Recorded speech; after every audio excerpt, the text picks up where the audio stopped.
In late 90s and early 2000s teen culture, pop-punk became a dominant force that rivaled even the most mainstream trends, including boy bands, hip-hop, R&B, post-grunge, and nu metal. Soundtracks to countless teen movies featured pop-punk bands like Blink-182, Good Charlotte, and Sum 41, with those same bands, and bands like them, making frequent appearances on MTV and its most popular show, TRL. And all of this was coming from a scene characterized by kids with spiked hair, sideways hats, Dickies shorts, high socks, and nautical star tattoos. Bands like New Found Glory, Sum 41, Simple Plan, Good Charlotte, and Phoenix TX led the way for pop-punk's mainstream breakthrough between 1998 and the early 2000s. And much of the look, sound, and style has been directly attributed to pop-punk pioneers Blink-182. And this is fair given Blink-182's surprise rise to the top in the late 90s. However, one of the bands that shared many of the traits associated with pop-punk, and that came out well before many of the other bands, but has often been left out of the conversation, is MxPx. MxPx was formed in Bremerton, Washington in 1992 under the name Magnified Plaid, while founding vocalist Mike Herrera and drummer Yuri Rulli were teenagers and in high school. And while their early music mixed the softcore and more light-hearted lyrical approach of earlier bands like The Descendants and the Buzzcocks, mixed with the skate punk speeds of Bad Religion and NoFX, they became one of the first bands to offer a stripped-down form of pop-punk that captured many of the elements that the genre would become known for, writing songs about relationships, parties, road trips, and the struggles of teenage life. And their 1996 album, Life in General, gets started right off the bat with lyrics that, in my opinion, perfectly capture what pop-punk was all about. Emotion is my middle name. Emotion is my middle name. Lay hand big. Now, MxPx has found success in its long history as a band, including having albums featured on the Billboard 200. But even though they formed in the same year as Blink-182 and already had at least 5 albums out by the time pop-punk bands started to appear regularly on TRL, they never quite received the level of attention that other pop-punk bands did. Life in General, for its part, has been featured on lists of top pop-punk albums of all time by Rolling Stone and Loudwire, but the band itself has often been completely left out of lists of top or most important pop-punk bands of all time. So how much of a part of the story of pop-punk's late 90s and early 2000s explosion are MxPx? And do they deserve more credit as pioneers?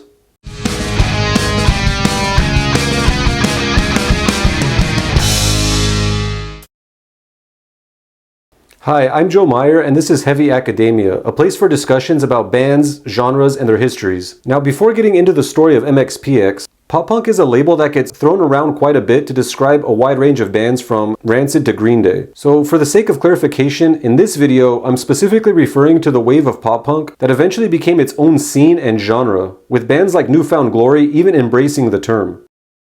Now, the mid-90s punk rock explosion in America was catalyzed by the success of Green Day's 1994 album Dookie. More about that album and its impact can be found in my video on Green Day, and if you haven't yet, please check it out by following the link in the description. The Offspring's Smash also carried the torch through the mid-90s, while Blink-182 spearheaded the rise of pop-punk at the turn of the millennium with Enema of the State.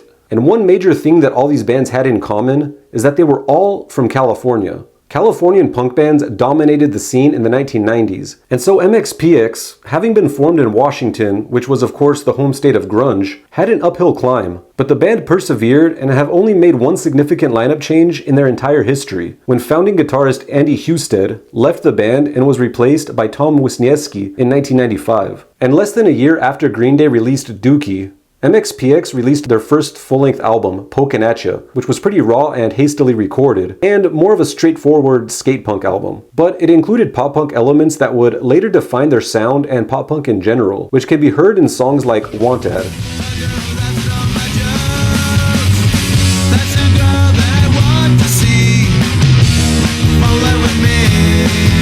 They also helped set the stage for what would later become a common trend among pop-punk bands by covering classic pop rock songs in their 1995 album On the Cover, something popularized later in compilation albums like Before You Were Punk and Punk Goes Pop.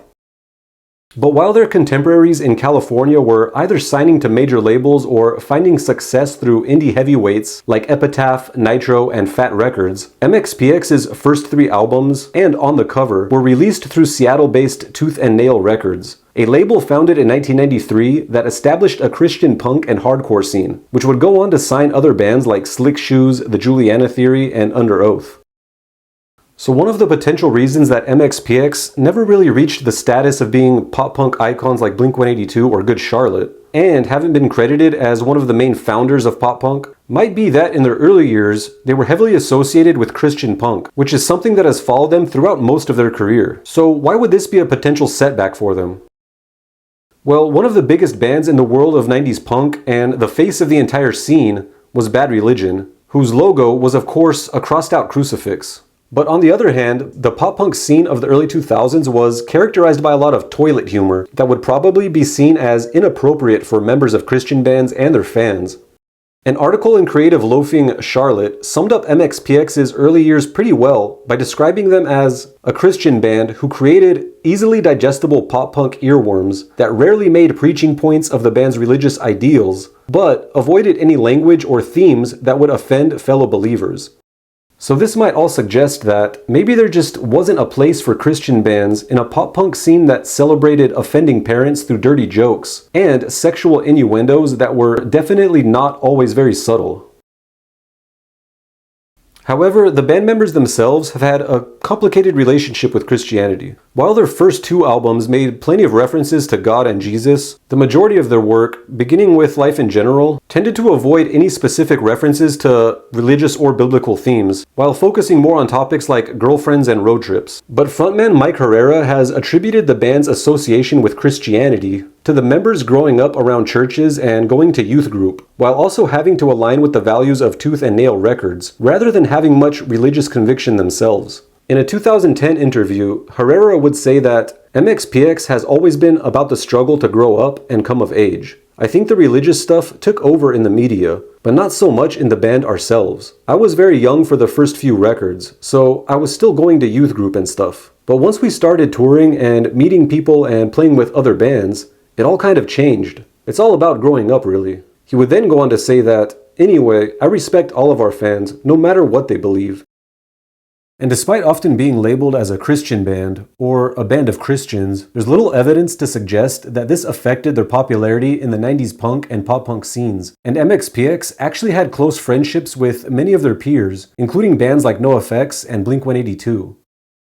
Their album Life in General was also pretty impactful upon its release in 1996, especially with its hit single Chick Magnet, which helped in the evolution of pop-punk into a slower, more groovy style of punk with often comedic lyrics.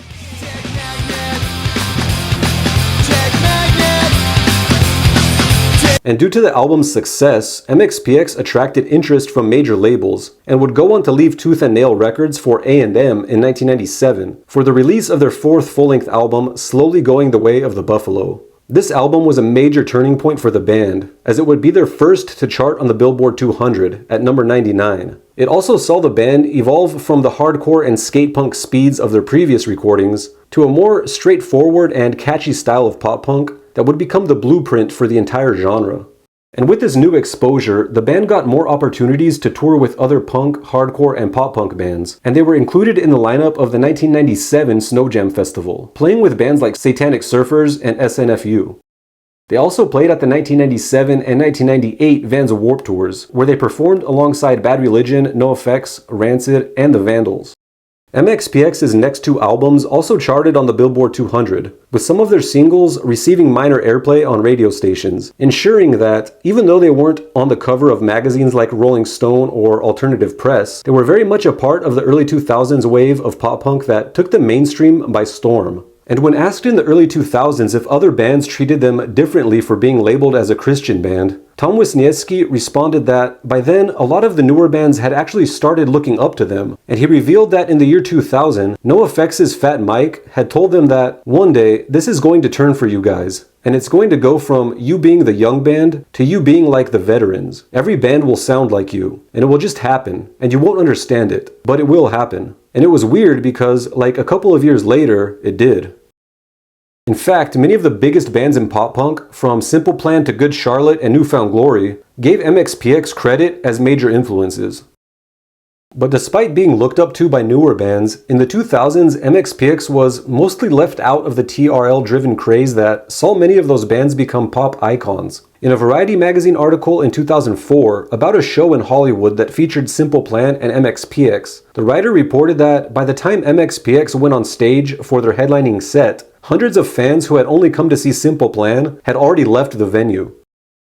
And in 2003, for the once trendy Honda Civic Tour, MxPx opened up as a supporting band for New Found Glory and Good Charlotte. Now, MxPx were still successful in their own right during this time, and were featured on the soundtrack of the 2002 live-action Scooby-Doo movie alongside Simple Plan. They also featured in a Pepsi commercial and the Hilary Duff film Raise Your Voice, which was, of course, a major flop. But despite their moderate success, MxPx have never became a household name like Blink-182 or Sum 41. And having left major label A&M after only putting out 3 albums with them, they've largely gone back to being an underground pop-punk band, and even re-signed with Tooth and Nail for a short stint, including for the release of 2007's Secret Weapon. Now, despite receiving less attention than many of their peers, and being left out of much of the pop-punk spotlight, the band members have remained humble and even grateful. When asked in a 2005 interview how they felt about opening up for bands like Good Charlotte, who came out well after them, one of the band members responded that it didn't bother us at all. The popularity game isn't a game we care to be a part of. Good Charlotte are a huge band. We influenced them to start a band, so it's cool to see something that you helped start go so well. I'm always stoked to see my friends be successful. In conclusion, MxPx has been an influential part of the evolution of pop punk, and the genre certainly wouldn't have sounded or even looked the same without them. But why didn't they reach the same level of stardom as other pop punk acts in the early 2000s? The answer is, I really don't know. It could be that they're just more often associated with the earlier wave of softcore skate punk bands than the pop punk bands that tried to emulate them. But then again, so were Blink-182. One thing that is clear, however, is that MxPx left their mark on a genre that, in many ways, saw punk rock reach a level of mainstream popularity that few could have anticipated. And they haven't slowed down, continuing to play that signature style of pop punk that they developed almost 30 years ago. So, have MxPx received the amount of credit that they deserve? Well, I'll leave that up to you. What do you all think? Do MxPx deserve more recognition as pioneers, or even as godfathers of the genre along with other bands like Blink-182? Let me know your thoughts in the comments, and I'll see you next time on Heavy Academia.